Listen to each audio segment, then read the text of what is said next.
This is the Pit Pass Podcast, and I am your host, Mark Askelson, alongside co-host Kalvin Kesselberg, where we take a behind-the-scenes look at local racing from announcer's booth to the underneath the helmet and everywhere in between. Kalvin, episode number 3. Welcome back. Excited to be back. Should be a good deal, and got some fun guests with us today. We do have some fun guests with us here today. We have Jake Bitker and Nick Skalicky with Norman County Raceway and Red River Valley Speedway. Talk about a little behind the scenes on getting ready for the year and the 2025 schedule, which is about a month away if it's Red River Valley Speedway we're talking here. But now the Kalvin first, the schedules of all the tracks should be out now. Yeah, for the most part. Have you been figuring out where you're going to race? Are you keeping it simple this year? How in depth are you or occupied are you with all the other schedules? Usually I don't pre-plan a schedule. I'll definitely hit for the most part all the shows at Ada and Fargo, and wherever I'm open we'll fill in. But I guess I've never been one to sit down and look at a schedule and plan out a whole year, and because that never happens. If I did that, I would wreck my stuff every night. Your Thursday and Friday nights are occupied. Yeah. And then I suppose the occasional Saturday and Sunday then? Yeah. Gotcha. Once in a while we'll do some of that, but I won't be at the Bison Battle this year. That's your baby, too. I know. I helped put that on or do a small part in it. And, unfortunately, people didn't clear up their schedule with me. And, yep.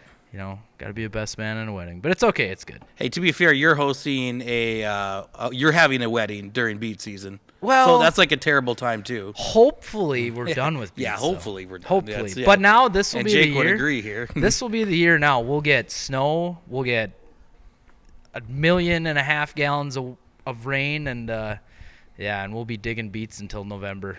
Yeah, I hope not, because that's deer hunting. So yeah. So my goal with it, strategically, I planned this wedding. So we're after racing for the most part. Hopefully, usually, in a normal year, beet harvest is over, and it's right before deer season, right in between. Yeah. On paper, it works out. Now, if everything else can just work with my schedule, we'll be good. Yeah, absolutely. And now, you planned it, so if you get married at the end of October. If you have a kid, it would be right before race cars. Okay, race cars. That's your baby. I go to bed and I think about it, and I'm just I really want to race, and I can't buy race car tires if I'm buying diapers. Do you have a baby monitor set up in your garage to look at your race car? Yeah, sometimes, yeah. It beeps if someone, looks at it wrong or whatever, but usually it's just Haley out there trying to sabotage it. No, I'm just kidding. She's not like that. The best use out of a baby monitor I have is for my fish house. When I go ice fishing, I set the baby monitor up to look at the rattle reels. Oh. So I carry that with me. As long as I'm close enough, I'm hopefully one house away or so, I can still watch the rattle reels. And if they start ticking or whatever, then it'll turn on and I can... Yeah. So then I have to run back and go get my rattle reels. How does the run back go after? So I'm guessing you're in other houses. I mean, how many 12 packs is that? And then the run back starts getting. It was rough this year because the ice was glare ice, and so you're just sliding back. So it was a waddle. It was a very fast waddle, all the way back it was New Year's Eve. I remember the last time, so you can about imagine the consumption level. All right, now we're gonna consume. Some great info, a couple guests. We'll bring them in here. Nick, Jake, good to have you guys on here. Excited. The never-ending well of knowledge. I don't know if there's much knowledge around here. Yeah, it'll be interesting. Yeah, this is the first time I think we've ever... I've done interviews with both of you. Everyone has. But never at the same time. I don't think everybody has. Not everybody has, yeah. That's okay. There's some people that don't want to interview us. So this will be a first. Get both you guys in the same room together. Usually, only time you're together is in the middle of a racetrack. You're there together a lot. You're not really together. Usually Nick is rolling around in the side-by-side somewhere, and Jake is yelling at someone. Or sometimes. Well, yeah, Jake actually just continues looping in his four-wheeler. This is interesting. Where Nick will stand still there for a while and watch, and Jake will just kind of keep looping around and doing circles inside the infield. That's my observation. That's what happens when you run on adrenaline for 2.5 days. Well, when you only got so many officials, too, you kind of got to keep moving and keep with the holes. But I did fall asleep that one night in the side-by-side. you did. I did. Was that during a caution-filled race or just? Oh, it was during the race. Well, to be fair, the rumble of the cars, I mean, like how it puts a baby yeah. to sleep, it's kind of the same deal. Yeah, staging area, definitely take a lot of naps in the staging area. I pulled up there with the air horn, and I was so tempted to let her rip, but I didn't do it. So Yeah, because you'd probably get it back later on, right? he caught me sleeping in the 7th Avenue pickup, so we're even. All right. Well, you guys put in a lot of hours, and we had a busy winter here getting ready here for 2025. But I guess I'll just go back. Let's take it way back here. Both you guys are former race car drivers. Kind of talk to me how you each kind of got into running a racetrack. And maybe Jake would be the first one to get into it. So how did that happen that you kind of ended up running Norman County Raceway? Well, it was like a 4th of July weekend, and I remember Paul Engelstead coming over to my farm, and we were sitting on a semi-trailer, and he goes, I think you just need to be the guy doing this. He's like, I'm a little burned out. But he goes, you're on every aspect of this. You're a racer. You got performance auto. He goes, you've been helping me. He goes, I think this should be what you do. Are you glad you did it? Oh, yeah. I mean, it's been 10 years now, right? 10 years in Fargo. Yeah, 10 years in Fargo, and then it's been 20 years of weekly racing at Norman County Raceway. Not with you, but Not with me, combined, yeah. I think. Yeah. Because I think 2004 was the first year, right, that Engelsted's I took it over? don't Or did remember. weekly? I think it was. I think so. I think it was 2004. I think I got some stats that went back to like 04, and so yeah, so it's been 20 years of weekly racing at Norman County Raceway. I've obviously been racing 100 years prior. No, not quite 100, just about though. Yeah. So, Nick, your story. How did you end up running a racetrack? I don't even remember. So the go-kart track, I've been doing that now. I think we're going on 16 years now, coming up. So I don't remember how that all started, but Scott Saylor and I we kind of started, and Scott's been with me from day one. So I don't exactly remember how it all went down, but it must have been the 5th, 6th year or whatever. As we're sitting there racing on Mondays, all I had to do is look over my shoulder, and then you seen the speedway over there. Yeah. And I'm like, there's got to be a way to do this, But we were running carts when Schatz was running the track, and then it went stagnant for 3 years. And I just, every Monday I'm sitting there with the kids go-kart race, and I'm like, there's got to be a way a guy could do this, And in my mind, I was even thinking smaller scale, just cut a guy rented just to race like Legends and Hornets, just keep it small, not kick the doors down right away, But then I'm like, that's not going to work. No. The dollar signs were spinning. I didn't know the caliber that you needed to do this, because I'm coming from the go-kart track, and I know what it costs every Monday to swing the gate open there, whether there's one kid there or 40, it doesn't matter. Your costs are your costs. So I'm sitting there, and Jesse raced up and ate it all the time. I didn't know Jake on a personal level, but I knew how he ran things. I'm watching things as we go. I went to Glennon with Jesse and stuff, watched how they did things, this and that. So I don't know how it happened, but I just approached him one time, and right away he said no. And he shot it down. And I did say it was a pretty fast no, too. so I let it be. I'm like, okay, that's fine. Maybe he's got too much going on, because I didn't really know him on a personal level, so I didn't know what else he was doing other than I knew he farmed, but I didn't know I knew he was tied with P Auto at the time, but I didn't know how all that worked, Mm-hmm. So I don't know, it was probably 2-3 weeks later, then he called me, and I'm like, oh my God, there's a chance. You're saying there's a chance. So we met. I think it was just him and I met the first time, and and kind of laid things out a little bit, and we had to get our foot in the door to get the contract and stuff. But I still remember. I can about tell you the dollar sign that he told me it would take to run that place, and I'm like, there's no way.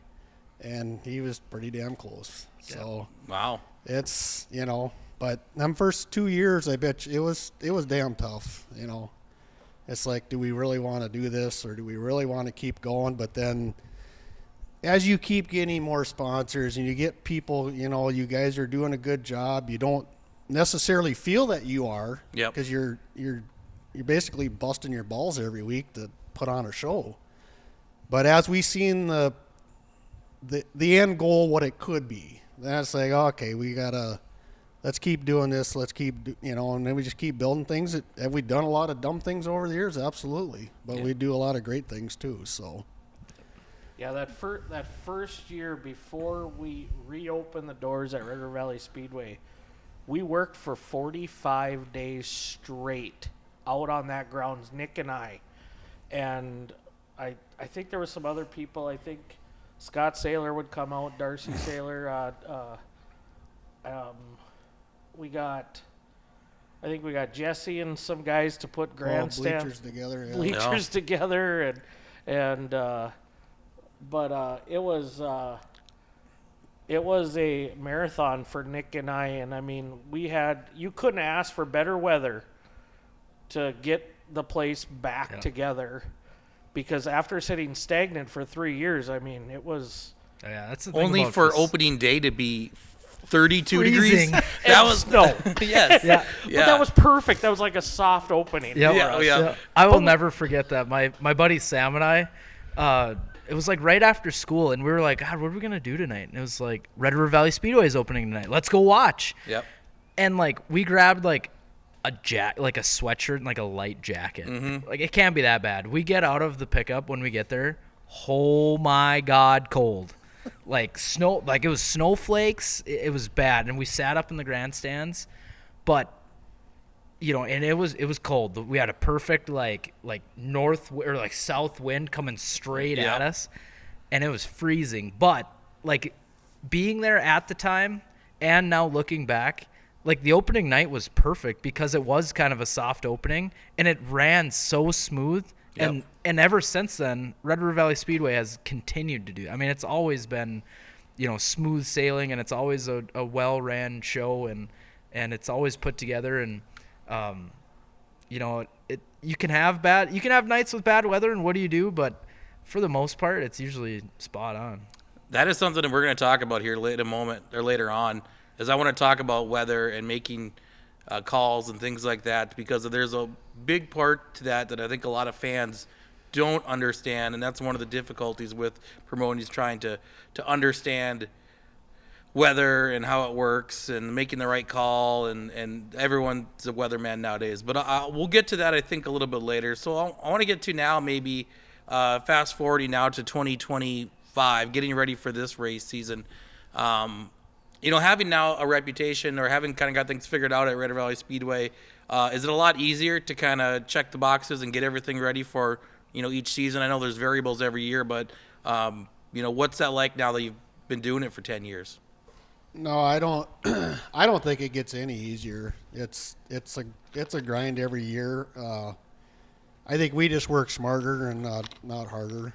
It's right away. Not right away. I mean, he's constantly learning too. I mean, he'll admit it. I mean, there's Mother Nature throws such a monkey wrench and stuff, and Fargo's got, it's night and day from Ada, and it's, you try to, like he told me 100 times, you can't do anything that applies in Ada and Fargo. It's totally opposite. So break down some of those differences if you can. What are some of those things that just don't work? That do work or don't work, I guess. So the major difference is the layout and how the wind comes through, and how like Ada is shaded on two sides most of the day from the south and the west. And it's not really shaded, but it has a different wind layout, because you can be in the center of the racetrack in Ada, and it could be a 15-mile-an-hour wind outside of the racetrack. It's dead calm in the middle. Yep. In Fargo, if there's a 15-mile-an-hour wind on the outside, it's 45 miles an hour in the center. Yeah, it's always windy in Fargo. It's always windy, and it never fails. in Fargo, you have a northwest wind all week, except on Friday nights, it turns and comes from the south. Yeah. So it blows into turn 4 every week. And just the wind is my arch nemesis there, but just how the sun hits the track's different, and the surfaces are different colors. So Ada's I have a lot more rich black dirt on top of Ada, where Ada has a thicker layer of black dirt before the clay, and Fargo is deep clay based, which I've put black dirt on top of now. Okay. And but the clay always works its way to the top, because if Fargo, like when you're done in Fargo on a Friday night and it's not going to rain or anything, we just leave it all sealed up, I can come back there on Wednesday and it's cracked open in spots, and I can stick my hand in the track Wow. 2 to 3 inches because the clay has shrunk up Okay. and opened up. Then it opens up the top. But if it rains during the week, that thing looks like it's got a bulge in it, and it's humped up in the center of the racetrack, and you're just like, because it's full, and that's the difference where Ada has more absorption in it, and West Fargo clay is the stickiest clay in the world, I'm convinced. Because you talk to any contractor, any house owner that's over in the West Fargo fairground, our grass doesn't grow ever. You hear that one, and it's just it's sticky and it's gooey, and it's a different animal. And but Ada is just different on its own aspect. Yeah, I mean, they're similar fan bases, but you see a lot of the same. But also, there's different crowds. Where Fargo, you're drawing more from a large city, and Ada's are mostly local. Yep. Well, they're both local, but their localities are much different. Yep. Farming community versus a metropolitan community. You have the old fairgrounds that Ada has, and where Fargo is much larger and newer and built for larger audiences. And we found that out with the World of Outlaws, how we had to do things differently. Whereas Fargo, it's pretty easy to put on a big show. I wouldn't say easy. It's logistically a little bit easier. Logistically it's set up. Yeah. Parking. Yeah. You still can't beat 100. How old is it? 123-year-old grandstand. Yeah, you still can't. Well, the grandstand's not that old. I think the grandstand's about 100. No. The racetrack itself is over 100. Yeah. No, the first grandstand burnt down. Yep. In 19. The one we're in right now is 1919. Okay. Yeah. The grandstand we're in. Just a little over 100 years old. Just a little over 100. Still can't beat it. Yeah. No, it's great. So let's jump back in here. What are you guys doing to get ready for 2025? What are the things that you guys got to do? When does it start? When does the planning start? When does it end? But more so, when does it start? And what are some of the things that you do to get ready for the next season? It starts in May of 24. It started.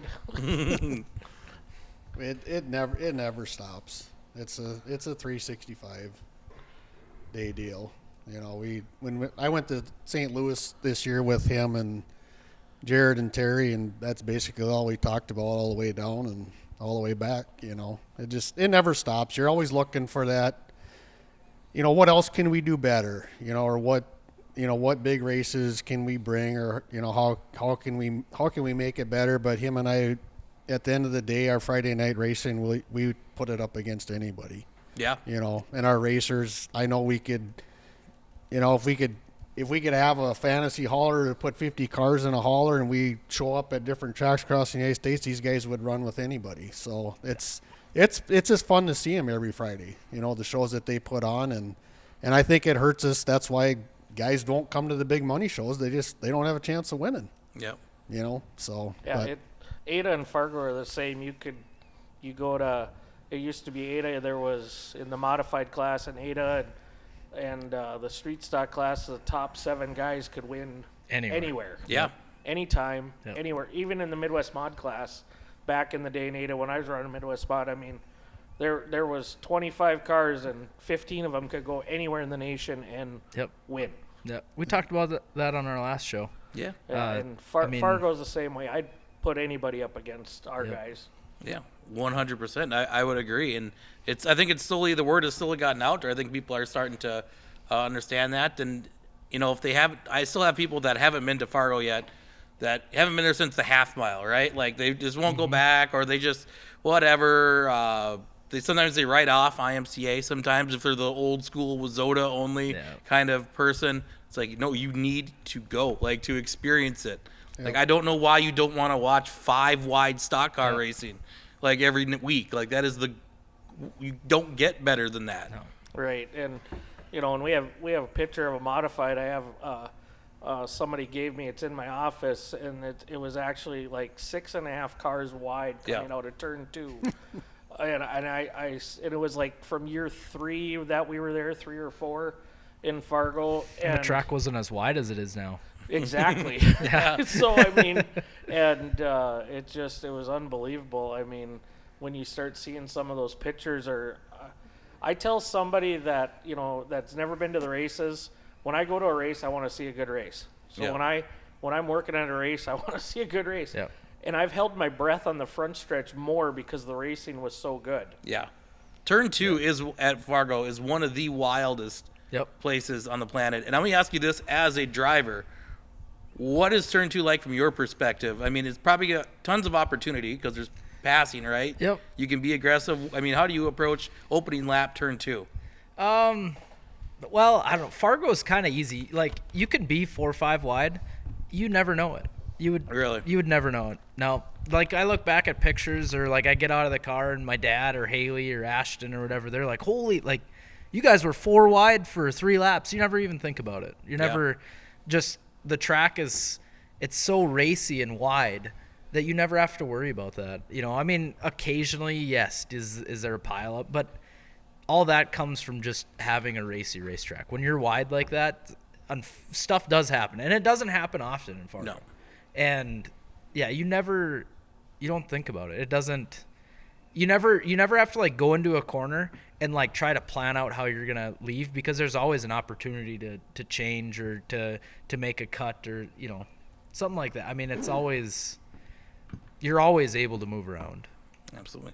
So let's talk about, get into the schedules here just a little bit here. Or, we don't have to break down every single race. But I'm going to start with Ada here first, Jake. Coming into the season, no major changes, a lot of kind of the same old, starting a little earlier this year. But, I mean, overall, it's a lot of the same stuff. And, the big change or the big thing that's interesting is that Premier class is going to rotate a little bit more and a little, bringing in a few different classes there for that kind of that rotating Premier class, right? Yeah. So started doing that a few years ago, and that's actually worked out okay, that rotating Premier class. And this year's starting the last Thursday in May. It's that happens every 7 years now because Memorial Day, Labor Day. Memorial Day's early this year, so So I look at the high school sports schedules and everything like that. I try to. That's how I plan our Thursdays. Yeah, I think people don't realize that. Especially in the small community, is the reason why maybe the schedule ends a little earlier and starts a little later. Really reacts to the school. Yep. Correct. Yep. Yeah, because I have kids and they have activities and everybody has activities. Yeah, everyone else has kids too and things to do, right? Things to do, and it's not that it didn't work. It got to the point where it was like, this is actually like not fun for anybody because everybody was rushing to get there or had to leave early, or so it was like we just like, well, let's just make it this way, and it works for our community. Yeah, and I'm really glad how the Ada Norman County area really comes out and supports it. I mean, I can't say any bad things that we don't. We get a lot of support that way. I always got a couple guys that are sitting on the bench waiting for the ticket booth to open or waiting for the door to open so they can put their seat down. Yep. So that's always the fun part. Mm-hmm. Well, that's just part of being like a small business in a small community. Everyone has to work together, and the racetrack is a small business just like everyone else. You gotta especially for a racetrack in the middle of town racing on a Thursday night. You'd think there'd be more people upset, but no, I think they're, For the most part, the racetrack was there before they were. Yeah. So Yeah, no, it's really good. I mean, Ada supports it really well. Ada supports it, and I mean, you know, we try to be, you know, we don't want to be past 10 o'clock ever. no, You know, we try our hardest, and weather's our, you know, weather's our arch nemesis there. But most nights, you know, 9:30 at the latest, you know, is pretty average. But yeah, this year we start the last Thursday of May, you know, so things just kind of kick off that way. with late models, Yeah, with the NLRA late models. yeah, you know, Why not, why right? not? First You know, race of the year. Why not? You know, well, you know, because then a month later we have World of Outlaw late models. Yeah. And you know, why not? Why not? Why not let our local guys get a shot? You know, get a little practice, Get a little warm up. little warm up in, you know, and get people like, oh yeah, late models will be back. Yep. Yep. So. And the weekly show, that'll be stock cars, sport mods, Midwest mods, hobby stocks, and legends. That Yep. same kind of core Same- five. Yep, that core five will be there all the time. Yeah, rotate in some Wissota modified shows, some race savers, race savers, sprint cars, and yeah, Yeah, that's talk about that a little bit. So, when first day we bring Wissota mods back is June 12th. You know, that's a little different. We used to have Wissota mods, and we kind of been sprinkling in a show once a year, and now 4 times a year. You know, has the demand just been there from the drivers themselves looking for spots, or, you know, talk to me about the decision to kind of bring those guys into the mix a little more? well. So yeah, I got you know, talking with the guys, the Wissota modified guys. You know, a lot of them were, you know, everybody changes for a while. You Yep. know, and you know, they're like, oh, they back off from traveling. Then it's all of a sudden they're like, yeah, you know, I'd really like to come back. You know, Yep. yeah, they were like missing coming to Ada, but you know, life changed. Their kids got older. Yep. You know, life isn't as busy for that core group that used to be there all the time Yep. in the Wissota modified. So, and right now, life is busy for the IMCA modified guys, that core group that we have. Yeah, that class is it's a Well, little teeter-totter thing going all your on younger here. guys. I mean, look Yeah. at Tyler Hall, look at Jesse Skalicky, look at Dave Shipley. He's got They- young they- kids. They you got know? young kids, and Yep. Thursday night is really tough Yep. for them, you know. And Yep. and I get it, you know. Yep. I'm a father of 4. I get it. It's tough. Yep. You know. But so you just got to evolve and work with the classes we have, and so it just so happens that, hey, you know, this is what works. And we got Blake Jetvig, Bryce Borgen, Joey Thomas, Corky Thomas, Tyler Peterson, Dale Holton, you know, Dustin Strand will probably Dustin back, I'm Strand. sure, a little bit. And I was trying to think of some of the other northern guys that maybe Aaron Blacklands will bring down his Aaron, mod, too. Aaron and- Blacklands, and you know, some of I'm sure well, I don't know about we'll see Canadians, but yeah, hopefully we'll see maybe some of the we'll- Greenbush guys. We'll see some of the Canadians, because I did maybe correlate the dates to run with another racetrack that Oh, okay. that possibly ran Thursday nights. That ran Friday nights. that's running Friday Friday nights, nights, yeah, but and not also in running Fargo. That's also running Wissota Modifieds on those, yeah. So you might see some Canadians. You know, we might see like Jerome Gio. And, Yeah. maybe we'll get a Ward Emery here and there. And Mike Tiani, maybe he'll make his way over. Rick Jacobson. yep. Maybe Travis Sauer sightings in Yeah. there. You never know. You know? You never know. You never know with the Cowboy. You Yeah. never know what he's You up don't to. know. Yeah, I and Rock suppose- Grunwald, I think, you know. Yeah, we'll hopefully see. We'll probably see a Grunwald. Yeah. And yeah, it just. I mean, we could see Mike Stearns. We don't know. yeah. You know. There's a lot of guys, the mod guys, that really like racing Ada. Right. And for the few shows that we've put on the last year, have It's been been well barn supported. great shows. Yeah. Yeah. And so that's easy enough for them to say, yeah, I can come race here But Thursday like night. 4 times, it's not too much. It's not a commitment. It's Yep. not a grueling commitment. You know, it's Right. it's easier to swing 4 times. Yeah. And I just that's Charnel and I talked about it. You know, and Nick. I talked with Nick about it, and talked with Kelvin. So. Yeah.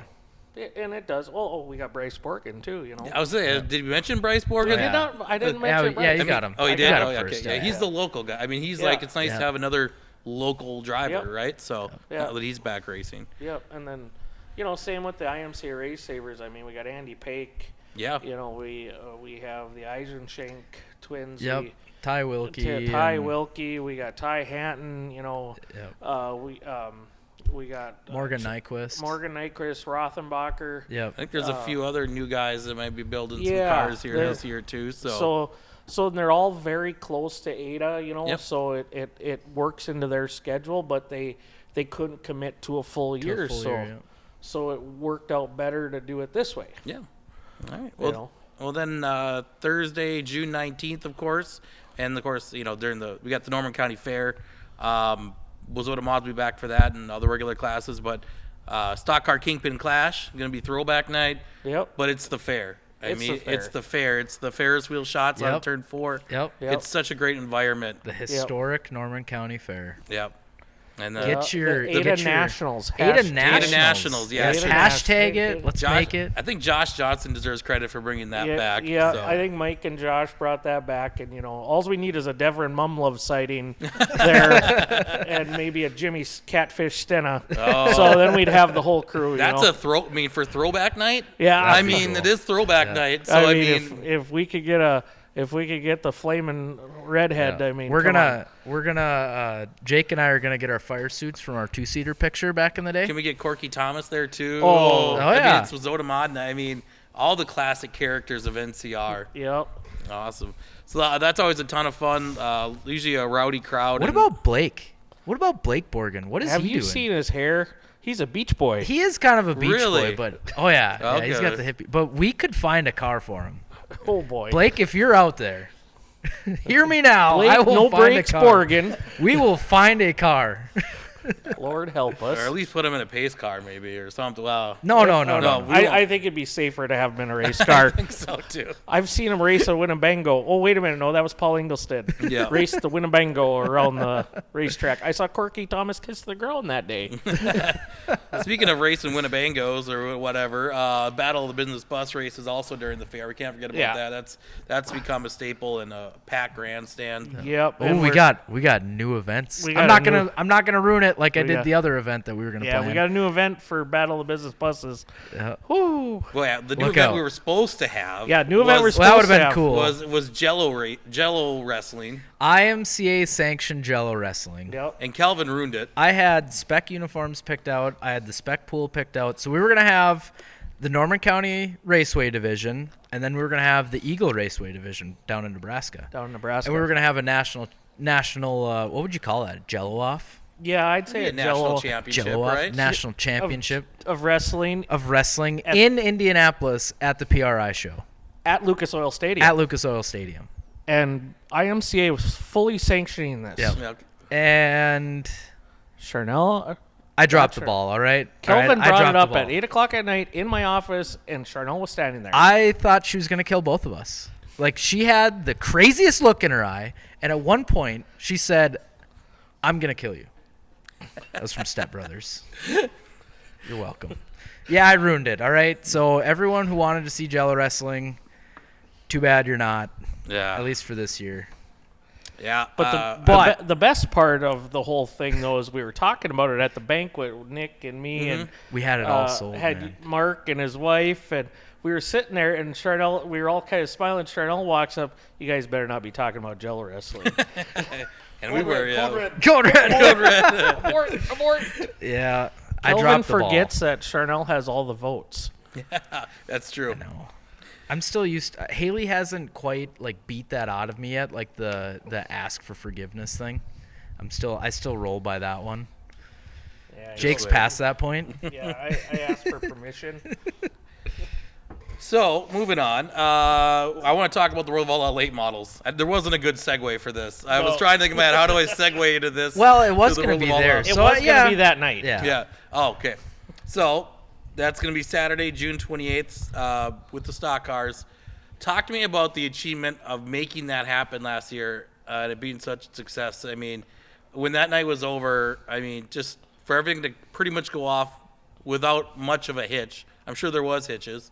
I know there was maybe a few to start. Yeah. But, like, Yeah, Pretty like, smooth. Yeah, it went pretty smooth. I mean, that was a group effort by everyone. Yeah. And I mean, if I named all the people that helped make that smooth, I'd be here for an hour. But, Nick, Charnel, and my daughters, Kalvin and Haley, Kalvin's grandma and grandpa, Kalvin's mom and dad, Mark, you and your wife and family, and Don Merkins with the whole fair board, Ross Inglestead and his family. Ross was putting together electrical stuff so we could have concessions in weird areas. Oh, yeah. Paul Bromanchenko from Ada Electric doing the lights. That was a full team effort. I mean, that was... I mentioned this earlier. It's nothing for West Fargo to host 7,000 people. It's capable of doing that. It's built for that. This track was built for 900 to 1,000, right? Yeah, right. So you have to fit 3,000 people in there somehow.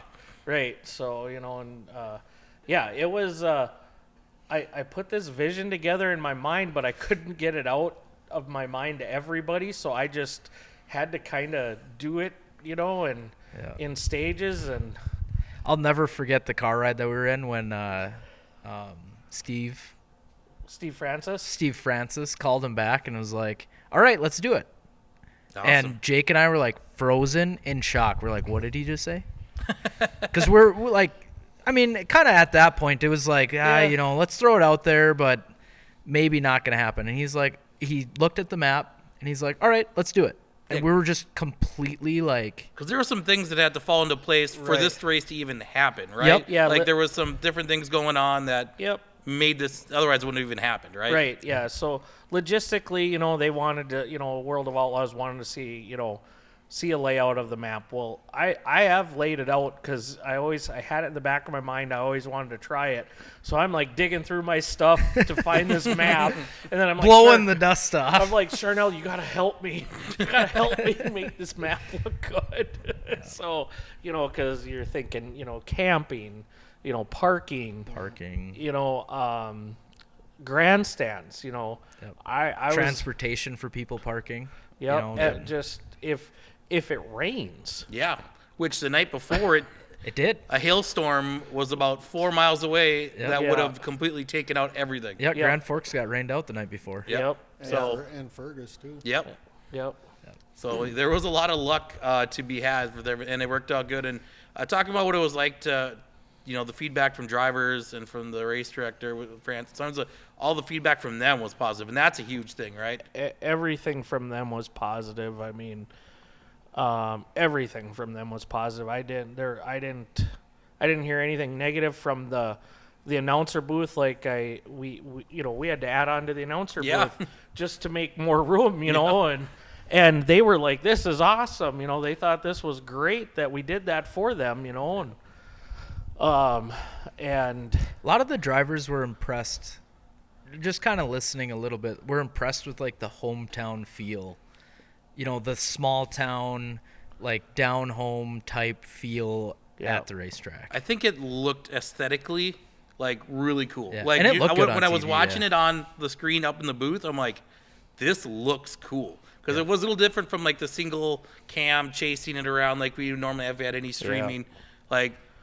These were tight shots and you just had reels. Everything was green, everything was perfect, and it looked like a really cool. Yeah. I don't know. It just looked cool. It showcased what Ada is. Yeah. Ada is there's this older gentleman that has, I've known him for 25 years. I mean, he followed late models around the whole nation, and he called me and he's like, he always comes to Ada when we have late models. He's out of the Iron Range, and he's like, you gonna have a spot for me? I'm like, oh yeah, we'll have a spot for you. I mean, he'd be in Arizona when I'm in Arizona. He'd be in Texas when I was in Texas. This is 20 years ago. And I'm like, this guy does it. This is what he does. And I saw him in Grand Forks, and he's like, I can't wait for Ada. And he always called it the little hidden gem or the little diamond in the rough. Yep. And he goes, it's just this little good secret. And I'm like, quit keeping it a secret. Tell your friends. Yeah, come back on Thursday nights on a regular night, too. Yeah. No. And you got to remember that. So the first year we had it, it was one of the top 10 races that they ran. Yeah. Last World year. of Outlaws put it as. That's pretty nuts when you think of where all the tracks that they go to and the areas they go to, and The racing was phenomenal. It kind of worked out. We had some guys blow some motors and things, but I think the racing still would have been good. It was good, yeah. Because you had multiple lanes. Like the way we did qualifying and hot laps, the track just evened itself out, worked out perfect. Yep. And it was cool to see the speeds and all that stuff too. They were driving Ada in a way that I have never seen a race car. Because it's a really tight. The corners are tighter than people think. They would attack them corners. I don't know how they hold it wide open through that. Oh my! No way. Let's put it this way. I'm sure glad I pulled out the old front stretch wall and put that new K-rail in. Yeah. They were on it. They were on it because Bruce and me were putting, and Kevin Bitker brought me in semi-loads of K-rails in December, and we were putting a front stretch wall together in December. We bladed the racetrack in December last year. That's when we started for the World of Outlaw event. Wow. So December of 23, we were already working to put that event on. So how about as promoters now, following up an event like that? What's the pressure like, or what kind of steps do you take to back that up and make it as good, if not better? And now Nick, you also are kind of like following up this year with 2 World of Outlaw Sprint car shows this year. Well, I think the biggest thing is the first thing you do is don't overthink it. Yeah. Because you start overthinking it and you think, okay, it's got to be so much better. There's going to be way too many variables to even go down that road. Yeah. But you put Bruce Visser and Adam Visser on that track. I mean, I didn't bat an eye, and I still chuckle. There was numerous drivers. Jake was up front or whatever he was doing, and the drivers would come up there and they're just looking and they weren't believing what was going on. And then I think once they got out there, they're just like, oh, these guys got this figured out. Yeah. You can't just roll into a play. And Steve Francis never said one word. He just let it happen. But he knew us from Fargo, the year previous or whatever. So he knew how we put on shows, and he knows we're not a joke. Because there have been series that have come through and have doubted. There's doubters. They've done that, and they usually learn their lesson, which probably the best thing is to doubt Jake, because then he's going to step up even more and make sure to prove you wrong. I think it was maybe a week later we got notes of what we're not going to do and what we're going to do this year, because there's things that worked and there's things that didn't work. So. But that first year, you have no idea how many people are coming. Yeah. So you had to be over prepared. Yeah. And now, we're still going to be as prepared, but there's some things we're going to change. Yeah. And now I do want to talk about, kind of blending the 2 schedules together. In July, we have the King of the Wings coming together with both tracks, a little series with the MSTS sprints, the NOZA, the Lightning sprints and the 305s. That's going to be a little different because you're also going to run back-to-back that Friday night, right? So Friday, Saturday, right? Yep. Yeah, so talk to me about that and running now. Well, Jake's got back-to-back-to-back. Yeah, exactly. So you're going to be running a Saturday night too, so just trying something a little different there. It's not really, that big a deal. I mean, the Friday night, we'll see how the track holds up and make a game plan when we leave Friday night what we're going to do Saturday. But now you got a whole different demographics of cars. And maybe demographics of fans. Yes. Because a Saturday night crowd that you maybe don't have very often unless it's, an outlaw So show. it's just, you just got to get the cleaning crew on board. They got to come in, clean, get everything ready, and you just reset. It's a grind, and I mean he's going to have 3 nights in a row if nothing rains out. So it gets, but I'll be back, be in Fargo and get Friday ready just like we normally do, and then make a plan before we leave Friday night what we're going to do and what we're going to start with, and go from there. And if the track gets choppy, we'll just blade it Friday night before Saturday. Yeah. So. Well, I think Nick's dad and Nick and I and Bruce and Adam Visser and probably we'll throw Warren in there, and we're probably going to have a grind that whole week because that's when we're coming off the fair break in Fargo. Yeah, The sheep's that's foot right off of roll. that too. Oh yeah, I yeah. forgot about that. Yeah, which that So- is back to a shorter fair this year, which maybe helps things a little bit, right? Yeah, Or it doesn't change too much. It'll be the same. Yeah. It's all the same for us, putting the fence back, but we got the dirt figured out now. And Yeah, the guys off the farm come and help us for a day, taking the dirt out, putting the dirt back in. We got her, I think we got her down to almost a science as long as it doesn't rain. yeah. The break was really long last year with it being the 3 weekend. I think that was a noticeable thing that was like, it seemed like it was 2 different seasons. It was just so long because of the fair, and like it felt weird. Like too long of a break almost. As a racer, as a too, race fan, I guess, yeah. or as whatever. As a racer too, I would agree that it was 2 different seasons. Like that first up before the break, you could maybe have your stuff rolling pretty good, Yep. But then you take a step back for a couple weeks, Yeah. you're starting over again. I mean, it takes a while to get back in the swing of it. I mean, I'm sure running it is the same thing. It was nice because I guess as I got to the end of the year, I didn't want it to end. I didn't feel like it was refreshing. So that was a little refreshing in that sense from my standpoint. It was like, oh, it's over already. But so Yeah, and the King of the Wings used to be, it was Thursday, Friday, Saturday deal that they had 2 days up in Grand Forks. Yep. And so now this year it's changed a little bit. It's Thursday, Friday, Saturday, Sunday. So All 3 classes, all 4 nights, right? all 4 nights, yeah. Yep. So it's going to be a different. So it's a first year for this type of version, and IRA is off that weekend, and so if those guys want to come up, I believe they're going to even get Yeah. involved too. So it would have been an IRA. We went to MSTS because of scheduling conflicts with IRA in their region. Okay. So, because they've got so many World of Outlaw and High Limit shows in their region, so didn't make sense for them to travel this far north. Gotcha. So but it's new for everybody, for the sponsors.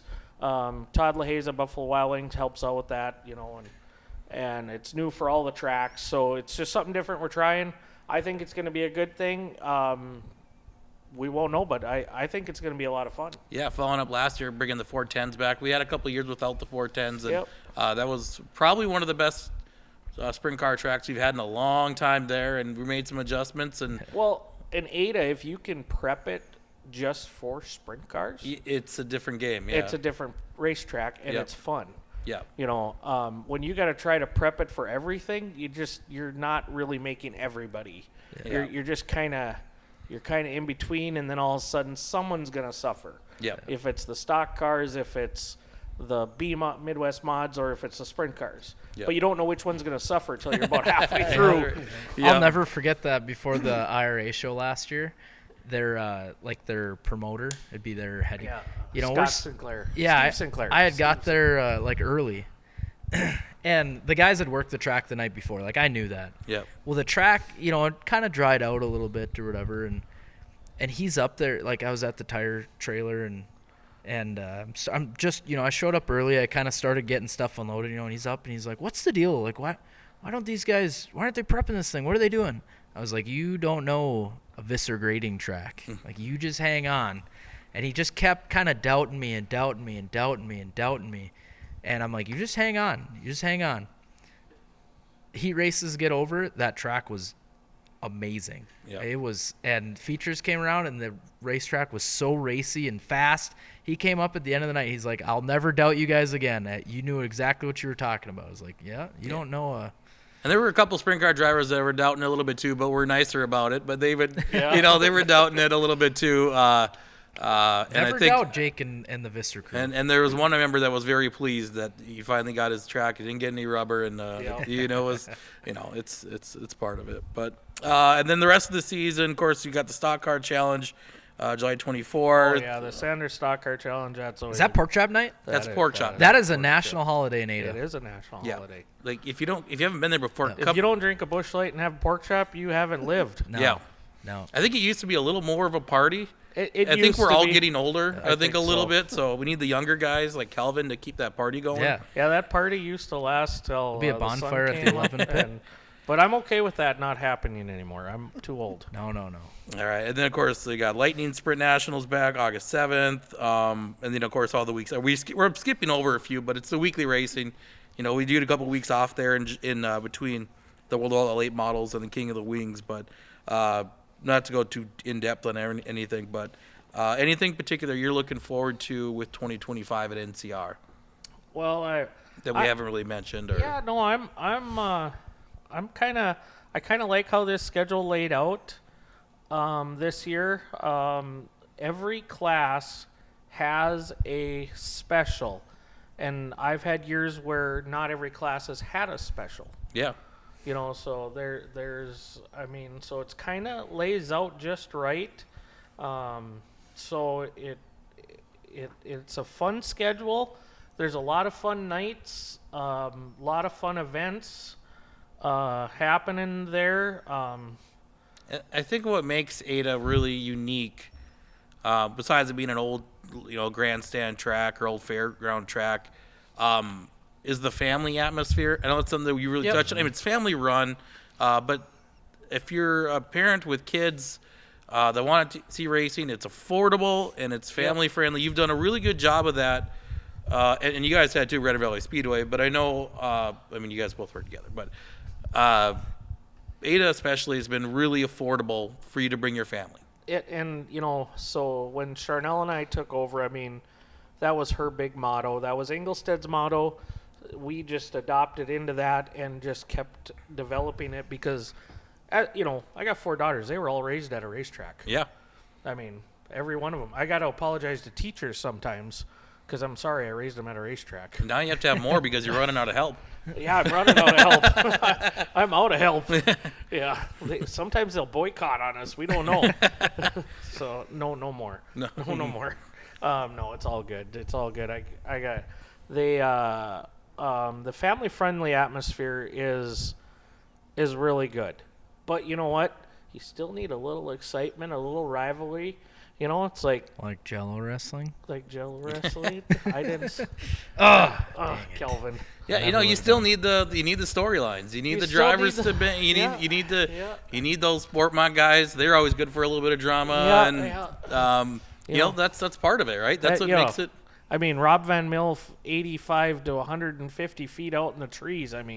Holy buckets. We've had some good collisions over the year, and we've dealt with those trees more than I think we would have liked to in the last couple of years. But I think so. But we do have one cool thing that's going on. Okay. At Norman County this year that probably a lot of people don't know unless you've been in the Ada area.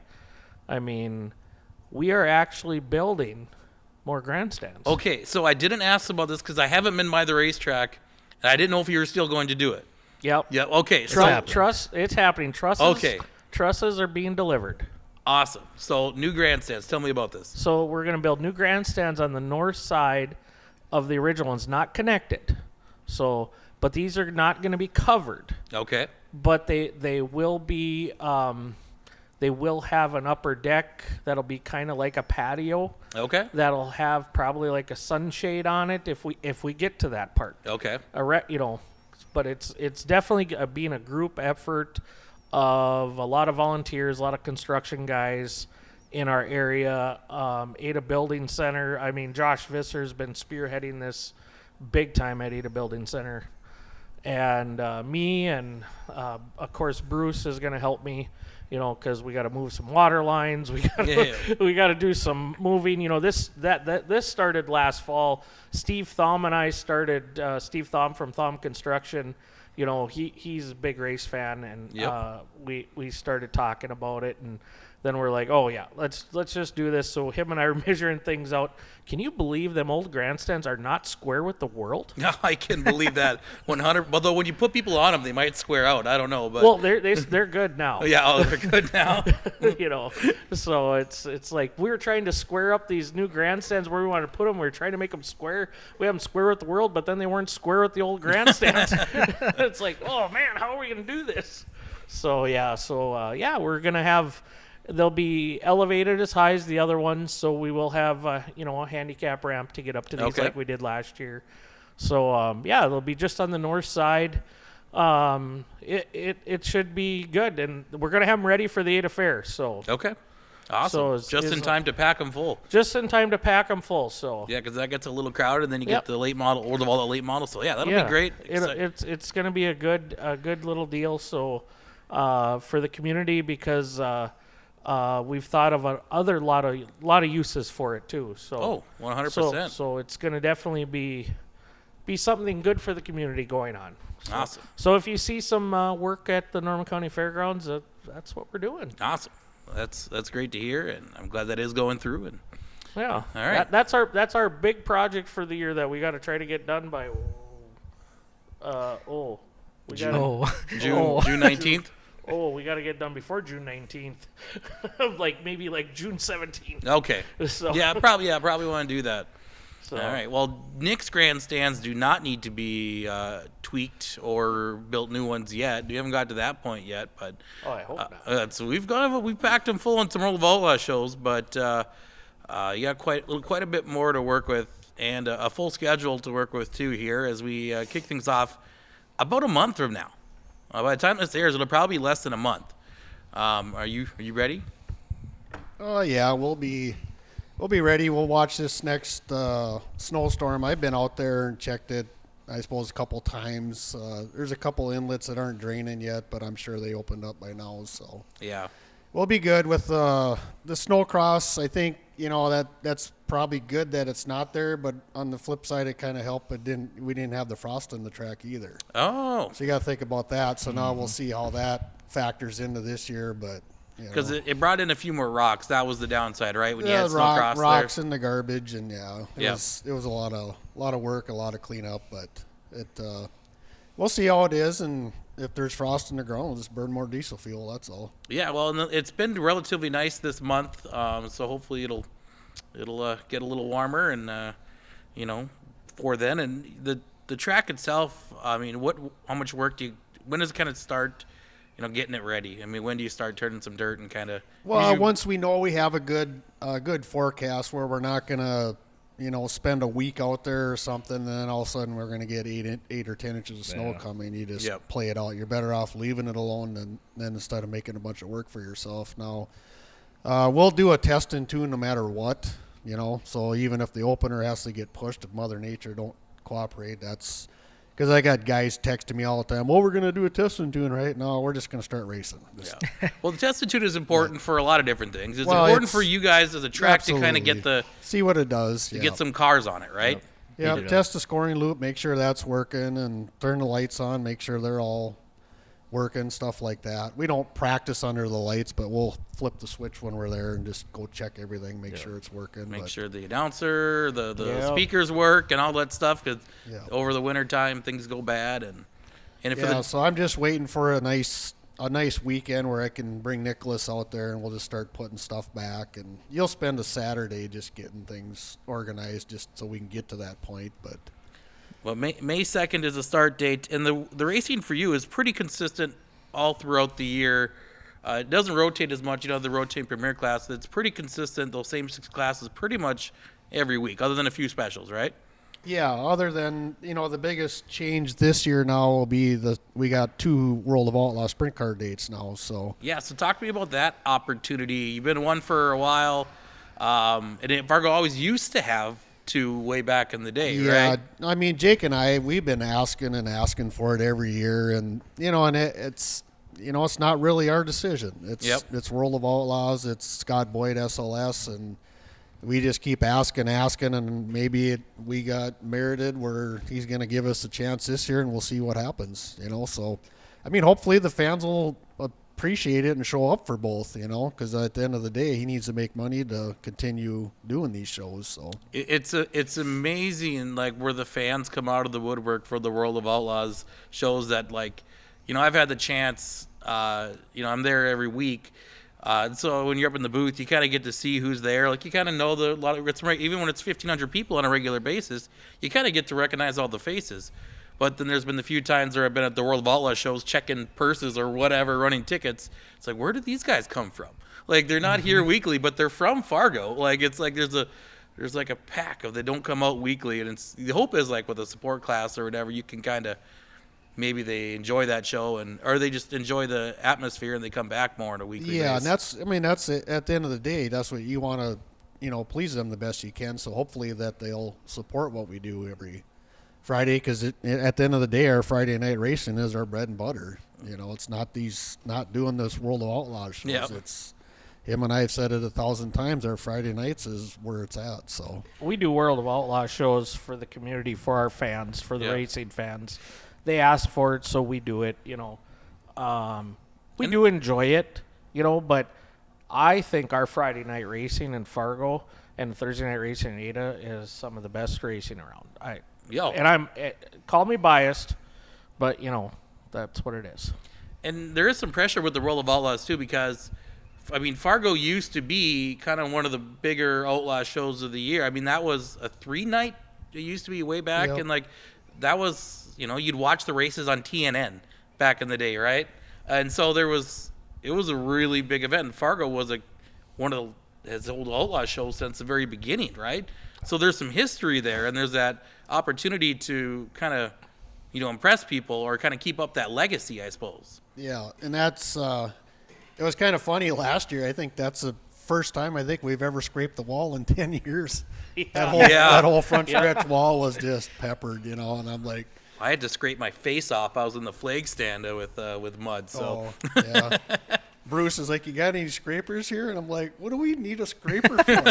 Look at the front stretch wall. I'm like, oh my god. Did you guys scrape stripes in it, like Adam went up there with the skid steer and he just kind of tapped the wall and it just started falling. I think there was so much weight there. Isn't that what they did in the half mile days? Oh, yeah. They scraped- Oh yeah. Every Almost do that just intermission. for Aura. Every Yeah. intermission.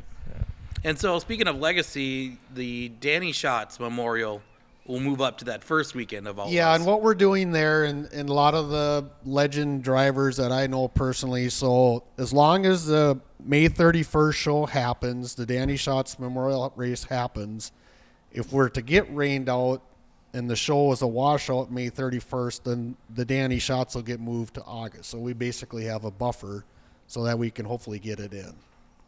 And now this year with Ravenburg moving up now, the third annual will have a third different winner no matter what, because Andy Pake's moved on.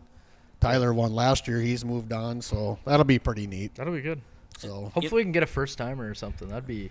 And it's kind of neat, though. Speaking of the moved on, we've seen that's kind of what this 305 class, it's probably not meant for a lot of lifers. It's maybe if someone who was more of a hobby racer or is kind of making that stepping stone before they go into a 410.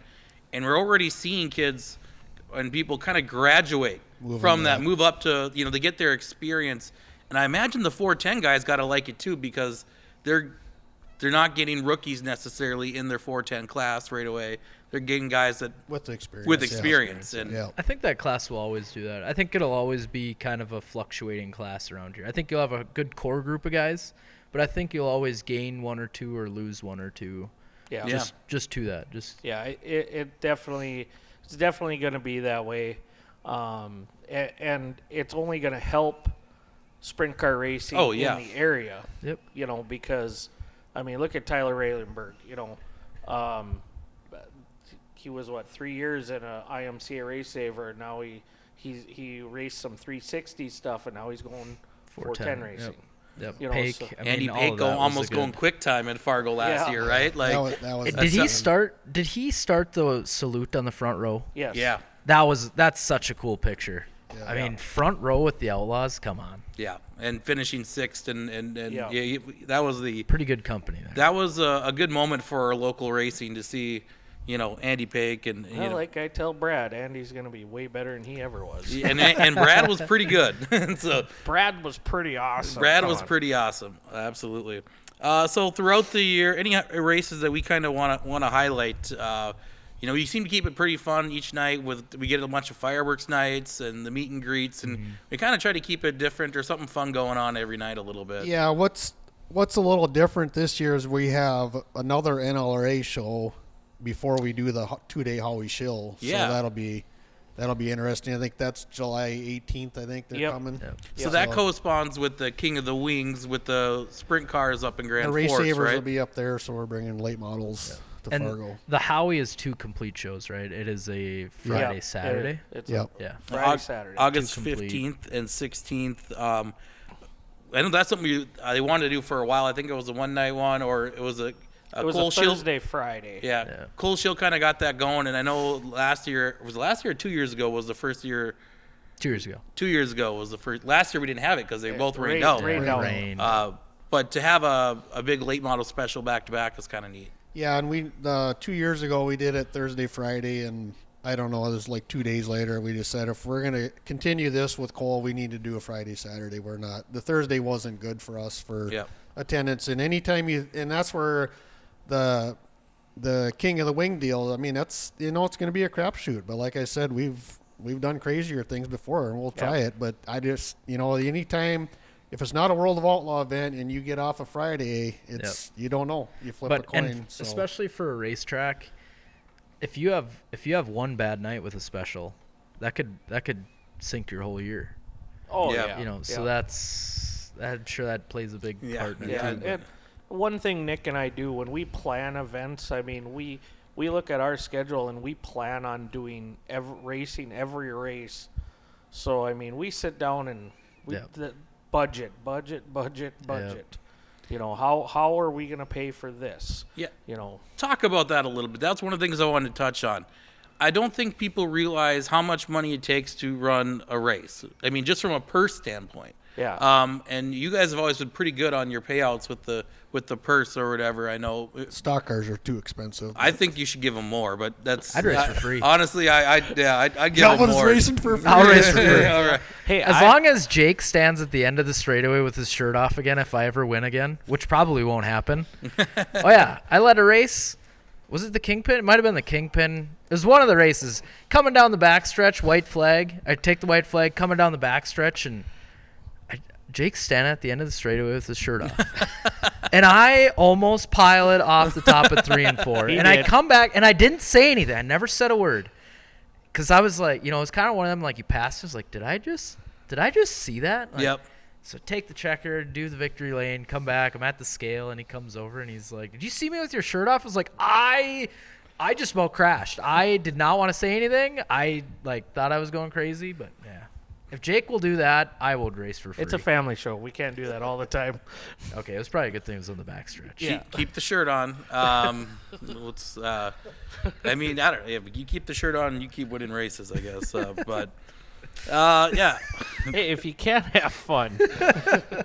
I mean, because. Okay, so back to my question at hand. And I don't know if you got on guys a want to tangent give there. specific numbers, and you don't have to because it's a business thing.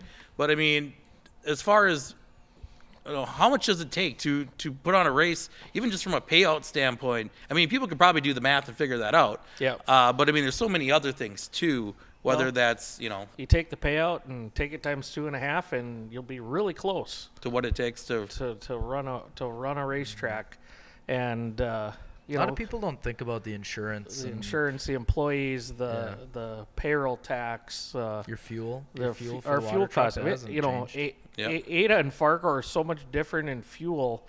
It's crazy. I can have the tractors. I can fill them up in Ada at the beginning of the year, and they'll still be 3/4 full at the end of the year.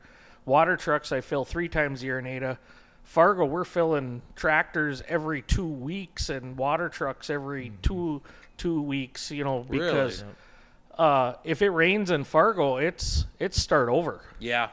It's like Nick's dad and Nick and Warren. I mean, it's start over. Because I can't come down every day. Yep. It's work it up, let it dry out, start sheep's footing from the foot. top, and hopefully you can get to the bottom, and then box blade it, and then start again, and Plus repairs. I mean, stuff breaks. Yep. You use it that much, everything's gonna break. Especially when you have Nick running the tractor. Well, you yeah. ever flipped a box blade? Warren called me the one day, and the box blade was laying on the tractor tools. The hitch broke on the box blade. I'm like, what? Was it upside down? It was upside down on the duals. Yeah. I don't know how it happened, but the bolts broke on the hitch. It was not his fault. No. Well, one thing that's a good moneymaker, your revenue sources are going to be sponsorship, ticket sales, backgate ticket sales are big too, right? And then concessions and beer. And I wanted to talk about that because that's a big change this year in Fargo. Is the beer prices are going to be a little cheaper. That's an important thing. The beer, how expensive a beer is at a racetrack, because if you pay too much for a beer, you're not going to drink a lot of them, and you're not going to have a lot of fun.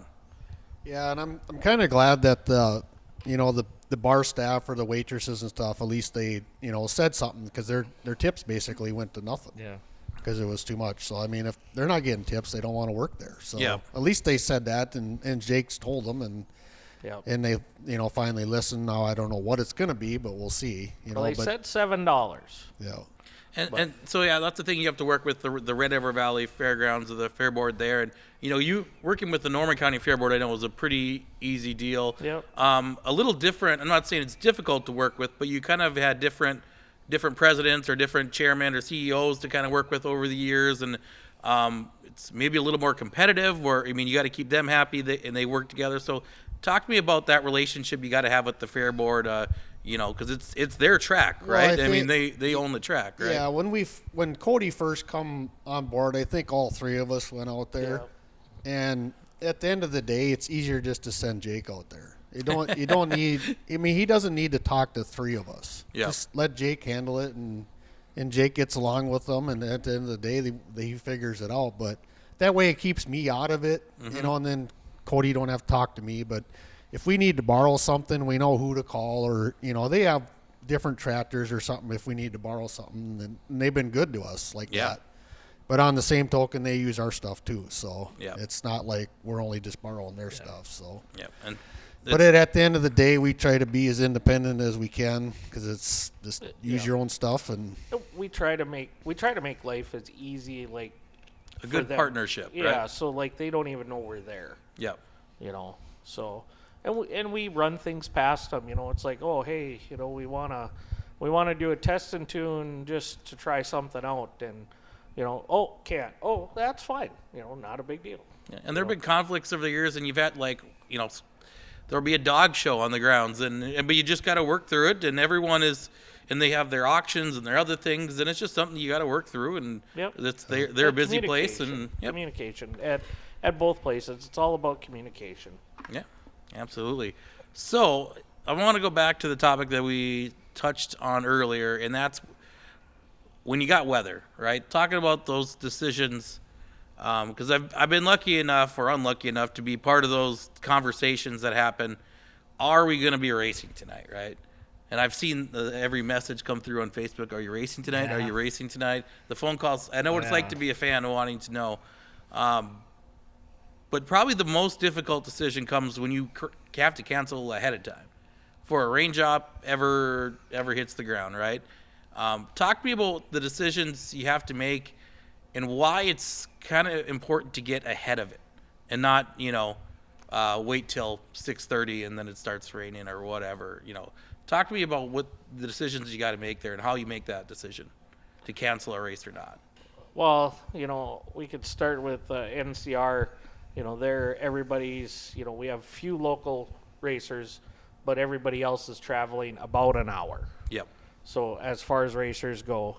And fans are pretty local, but there are fans that are about an hour away. So, and you start there, and you look at you got to look at radars. You got to look at, what does the hourly weather say? Humidity can be your biggest factor. Yeah. Look at your humidity. I mean, I've had days where the humidity is not supposed to be very high, and all of a sudden 6 o'clock it goes to 90% humidity, and I'm like, I was prepped for 40% humidity, and all of a sudden I'm like, uh-oh. Yep. Or you just get just a little bit of rain, but a high humidity in the water. Yeah, and sometimes we can just get a little bit of rain, not a big deal. Yeah. We can work through it. But a lot of times it's like if you see big storms coming and stuff like that, you got to think about all the options. You got to think about the fans. You got to think about your concessions. Did you start your concessions yet? Have you taken food out? Because you could lose a lot of money that way if it does cancel. Because if you do cancel, but where your fans coming from, where your race car is coming from, is it a special? Yeah. Is it something we can make up? Is it not being able to be made up? And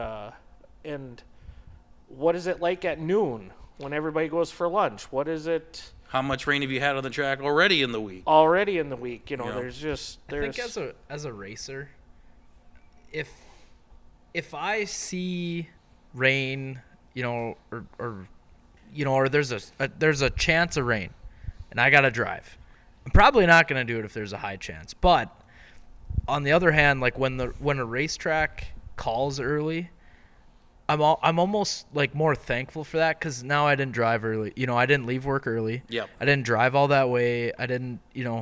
It's almost like, yes, it sucks, and of course, like, it's never gonna fail. You're gonna have that one or two times where you're dead set that it's gonna rain, it's gonna thunderstorm, and then you don't see a drop. Like, yeah, that sucks. But on the other end, they're making decisions based on the best interest for their drivers, for their fans, safety. They don't want to see someone pull a long way just to show up at the gate and like, oh, here, sorry. Is there going to be severe weather in the Yeah. area? Right. I mean, that's the thing. Even if it doesn't rain here, is a driver going to get caught in a 60-mile-an-hour crosswind or Right. or some Or a other hailstorm or or- chances and chances for that? Sometimes you just got to err on the side of caution. There have been times where you don't want to trust the radar. No. You have to kind of look at some other things. I think of one race. It was a NOSA show. It was showing on the future cast that it was going to rain or it was going to be close. I think the actual radar was showing that it was raining, but I think you had conversations with the weather service saying it was too dry. The conditions in Ada were too dry at the time. Yep. Or it's not actually going to rain. It's going to look like it, but it's not actually going to rain. And not a single hauler. I mean, every hauler had their gate up. Like, everything was closed up. I think they finally got an all clear. It was like 6 o'clock, and then all of a sudden, I think they realized one person took down. I think we told Mark Dobmeyer, "We're gonna race. It's not gonna rain. You're good." He pulls down his hauler or his door. Every door opens on pit road. It was pretty good. So I was like, "Oh, we are gonna race." But yeah, it was one of those things that if you were a fan, you're looking at your radar, because every fan is a weatherman now, because they have the access to do an app. Yep. On 10 years ago, maybe not everyone did, or maybe it wasn't that reliable even. 20 years ago, you just showed up. 30 years ago, you just showed up, and no matter what, you didn't know what it was going to do. Chance of rain. You don't have an app on your phone that tells you a future cast. I tell you what, I sure like the app on the phone now. I because do, yeah. It helps us make better decisions, Yep. and plus we have then a future cast that we can show this is what we're making our decision on. Yeah. And there are some times that, you see the comments, it's going to rain tonight, it's going to rain, or they think that's like, well, yeah, it's going to rain 5 miles away or 10 miles away, but not here. And so it's like, sometimes it's a negative thing, but I think overall we do have the technology now to make those decisions. We do try to make them as early as possible, the best decision possible, so it, Then everyone they can still do other things. Leaves them enough time to. And that's the big thing is, like, I think people, why they cancel so early. Like, you have to. You can appreciate Yep. that though. Yeah. I've been like with the parts trailer, like all day. It's Yeah. raining. It's raining. It's raining. You call people that live there. It's raining. It's raining. It's raining. You drive there. It's in the rain. You show up. It's raining, and they're like, "Nope, we're gonna get it in." And then they sit and pack track, and you don't start until 3 hours after you're supposed to. Yeah. For me, that's frustrating. As a fan, I would be frustrated. Yeah, You know it's gonna happen. How I could have went to the lake or done something, but yeah. See, now that comes back to your family-friendly yeah, atmosphere, because you don't want it to be. you care about them. Yeah, you want the fans to be home at a decent time. Rain delays happen. They, unseen happen. Yeah. Cloud. It was raining in turn 1 in Fargo one time, Yeah. but that was the only place it was raining. Yeah. You know. And the interesting part about Fargo is you can usually see that storm approaching, because you have, especially up in the booth, you have this huge panoramic view of all of North Dakota, or all of Southwest North Dakota, right? So you can see that storm coming and building, and so it's kind of fun to watch. A little eerie at times. Yeah. I think about the time, it was a couple years ago, you had the wall cloud of, like, Oh yeah. there was a night and day difference between where it was raining and where it wasn't, but it actually never really rained in Fargo. We did call it early. I think we ended the race early, right? We got through the program. We got through the program. Well, our Modifieds were pulling off the track and like the wind started. It that was never rained. the lightning sprints never got on the track. Yeah. There was but it was Because they it were was so staging, windy. yeah. we assumed I think it was going to rain. Yeah. And it didn't act. Maybe it was a No. few sprinkles. It was the weirdest ever, but Just the wind. it wouldn't have been very fun to be a lightning or a fan at all. Anyone. And No. I won my first race in Fargo that night. really? Yep. Huh? Yeah. Fun fact. Fun And we fact. get back and like we had to take the hood off or whatever, and Haley and I had the hood off, and I was putting my air cleaner bag on, and Scotty Jacobson saw this, and he comes sprinting over because Haley was helping me, and he's like, catch that hood, like sprinting over.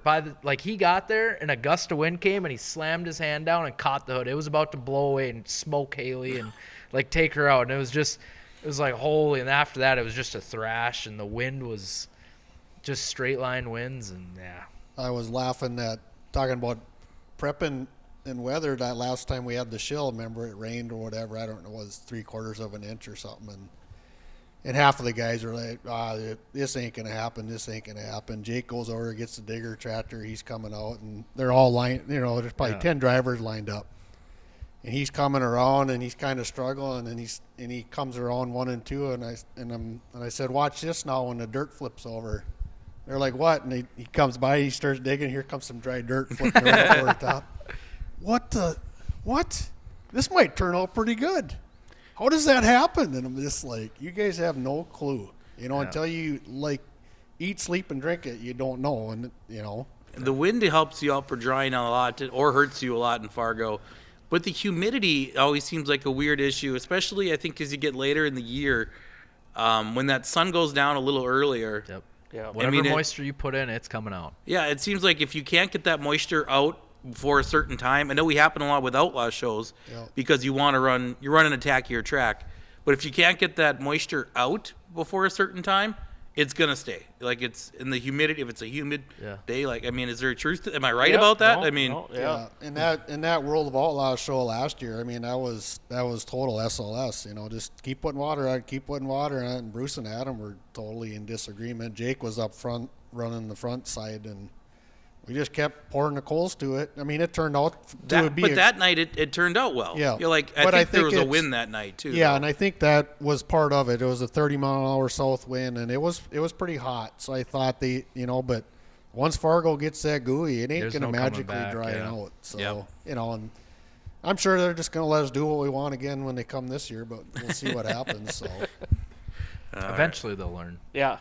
Yeah. But it was an awesome track. If it would have widened out about 10 more feet, then it would have been, wicked really fast. But yeah, I think it was maybe a few more laps away from being like a textbook Red River Valley Speedway track, which is dry slick. That's your weekly bread and butter, right? That's kind of with the for the weekly stuff, the sprint cars, we've had some good tracks where there's grip on top and bottom and it slicks off in the middle, but that last August. Sprint cars, I feel sprint cars need a muddy track. Yeah, yeah, I can agree with that. A little on the not muddy. Not muddy. We actually stripping. try to give it. We actually try to give them a little bit of a looser track that has traction in it. Sure. Okay. So it's not muddy. Where on our weekly track, we're trying to actually keep it smooth, and the moisture's right underneath, so it's holding it together. Where if we wanted to put water on it, we could bring it right to the top, and all of a sudden you got mud. Yeah. It seems like a good sprint car track in Ada. You got that top and bottom. Yeah. I think about the 2021 or 20 when Larson won it. There was a time you had the low lane, high lane. It was perfect. Yep. So you had a couple different lanes and maybe a few more too, but. And if you've seen over the years, we've learned, and we have different pieces of equipment we use at different times, and we're leaving, for blading, we're leaving loose dirt up top. It's all a learning process. It's all an art. Well, now that you got me running the Packer truck on occasion, that's a difference maker. I almost it was hilarious. I don't know if I told this story when I did maybe in the last podcast. When I didn't realize it had to be in 4-wheel drive because I'd never been in the truck before when it was muddy. I'd always been in the Packer truck or hopped in when it was dry, and I just hopped in and I didn't check anything, and I almost got stuck and I couldn't move until someone told me I had to put it in 4-wheel drive. Dave Schaefer does that too. Yeah, but- yeah. Oh, don't worry. I came out of 4 one time with that, and I'm like, I'm gonna hit the wall. I am going to hit the I wall. drive It way is- too fast because I don't know. It Like, what do you is- drive with them? 25?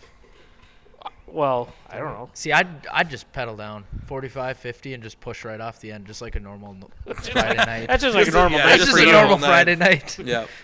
Look good for a while and Nick, what are you looking forward to this season?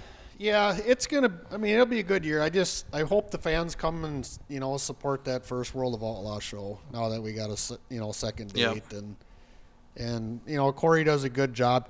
You got to keep pushing the next week and letting people know what's coming up and stuff. And that Friday before the King of the Wings, that's crucial. If we get that race in, it's crucial to be pushing and let people know what we're going to be here tomorrow, because they're not going to be used to it. Whether just because Yep. it's on a piece of paper doesn't mean they're going to show up. So It took a while for you guys to develop that good weekly fan base. Like, it took a couple years, right? And Oh, yeah. And I think you're at a point now where you're pretty consistently a pretty good crowd. Like, you've kind of built up a good reputation now, and that takes a while. It doesn't. I mean, we want more. Of course. Yeah. I mean, You got room for plenty. we got room for plenty. I mean, don't be afraid to come out on a Friday night. I mean, tell your friends. Yeah, absolutely. family friendly. Do you have friends, Mark?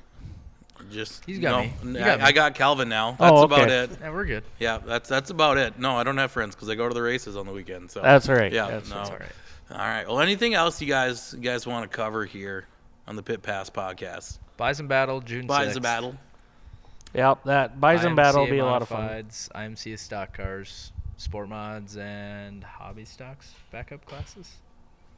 Do you guys want to? I can get you a bison. My brother raises bison, so I can get you a bison to bring to the track.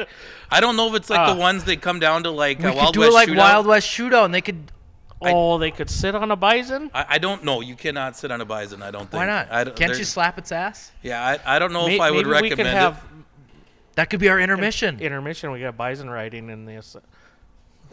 I don't know Or if I'd bison recommend it. patty throwing. Fresh bison patties. We could get you those. I can get you all the buffalo chips you want. Oh, I was sick. Yeah. You know what? I won't be there, but let me know how the bison patty toss goes. Or we can make a trophy out of it for the person who finishes last. We did bison heads last get a year. bison it's patty? only right that you do bison asses this year. Oh. Oh, jeepers. I mean, it's my only goodness. right. Oh, duh. All right. Well, Okay, we'll maybe put that, we'll front put that quarter. on the. We'll put that Maybe in the we better notebook. call Riley. All right. Yeah, Riley will have to come up with something cool Yeah. again. People want to check out the full schedules. NCRaceway.com. Yep. Right. Red River Valley Speedway.com. Check out the Facebooks. Download my race pass. All the things, right? All the things, yeah. And I mean, come out, have a good time. I mean, that's what we're there to do. If we're not having fun, we're going home. Don't miss the World of all the late models. Don't And miss it's- don't or miss, the sprint cars. or the sprint cars. But Just because Jello Wrestling won't be sanctioned this year doesn't mean that It it can't happen on the side. You know, There's maybe still a chance. we could try Wazota, I guess. We could try a Wazota sanction. no, it's Charnel. This It's- one would just be, yeah. Oh, Kelvin did not. I gotta figure follow- out- He didn't follow What's protocol. that? What is she like from New York Mills? Is it snails? The snail donut. Yeah. I might have to get her a package of snail donuts. Yeah. Just sweet little talk. escargot. No, they're donuts. Oh. They're from the bakery. Oh, Here I it thought you meant goes. like Yeah. you No, put no. snails on a No. donut. No. I think they're called tractor tires now. Okay. Is what the Oh, are they? is what the Oh, the- okay, gotcha. That and then people at what's the the bakery. turkey? What's the meat that everyone likes? The gobble good. Gobble good. That's Gobble me up turkey or something Yeah, like that. gobble good turkey. I've never had it. No. you better buy a lot. Better, You yeah. dug yourself a I had hole. Wishick sausage. Yeah, you have dug yourself a hole. I know. I'll bring her some Wishick sausage. Right? That's I world only screwed up famous. once in 10 years, and I learned my lesson. Oh, I did. I I, won't bring learned it it up from this again. I one. screwed up yesterday. These guys haven't let me live it down. All right. Make sure to like and follow the podcast, Pit Pass Podcast. Jake, Nick, thank you guys for coming on. Oh, thank you guys for doing this. All right. We'll see you on the track.